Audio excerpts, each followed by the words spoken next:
కథలంటే అందులో దెయ్యాలి ఉండకూడదు మరి. ఏం భయమా? అబ్బే ఇంత రాత్రిపూట అవన్నీ ఎందుకని. ఏనా సినిమా చెప్పరా? సినిమా కదంటే ఒకసారి నేను కాశ్మీర్ సినిమా సెకండ్ షో చూసి ఇంటికి తిరిగి వస్తున్నాను.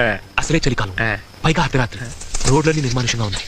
బైక్ స్పీడ్ పెంచి సందులోకి తిరిగాను. వీధి చివరి స్ట్రీట్ లైట్ వెలుగుతుంది. దూరంగా ఎక్కడో అని సౌండ్ వినిపించింది. కుక్క కాదు నక్క. నేను అది పట్టించుకోకుండా ముందుకెళ్ళిపోయాను. ఆ సందు చివర ఒక శ్మశానం ఉంది. మా ఇంటికి వెళ్ళాలంటే దాటి వెళ్ళాలి. సరిగ్గా నేను శ్మశానం దగ్గరికి వచ్చేసరికి స్ట్రీట్ లైట్ ఆరిపోయింది. నాకు భయం వేసింది. బైక్ ఇంకా స్పీడ్ పెంచాను. సడన్ గా అని సౌండ్ వచ్చింది. టైర్ పంచారు.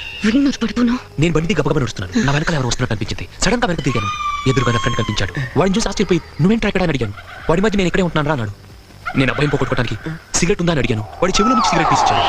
నా దగ్గర అనిపెట్టలేదు రా అన్నాను. పర్లేదు నా దగ్గర ఉందని చూపుడు వేసి చూపించాడు. దాని చివర మంట వెలుగుతుంది. వద్దు, నాకు భయం వేసి వాడు కాళ్ళ వైపు చూశాను. దూరంగా ఉన్న చిన్న వెలుగులో వాడు కాళ్ళు కనిపించాయి. అంత మామూలుగానే ఉంది. దాని పాపం మాత్రం వెనక్కి తిరుగుతుంది.